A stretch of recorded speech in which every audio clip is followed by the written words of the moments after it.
መለያየት ፈልጋለሁ። እንዴ ለምን? እስኪ ራስህን ተመልከት። ስንት ዓመት ሙሉ ምንም አልተቀየርክም። ትንሽ እኮ ነገሮች ጠመውብኝ ነው፣ አስተካክላለሁ። ይበቃኛል። ትንሽ ጊዜ ስጪኝ።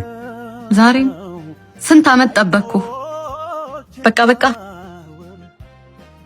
ወይኔ በእናታችሁ አዲሱ ቦሳችን እንዴት እንደሚያምር።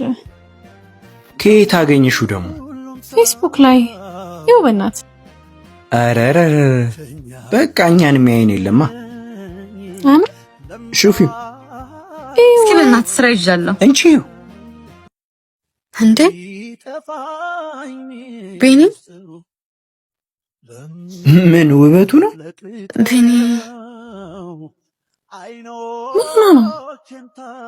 ምን ሆና ነው?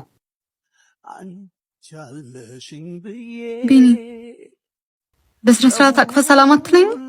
በጣም አምሮብሃል። ሁሉ ነገር ተቀይሯል። ራስሽ እኮ ነሽ ተቀየራልሽ እኮ ለኔ ብለህ ነው? አይ ለራሴ ብዬ ነው።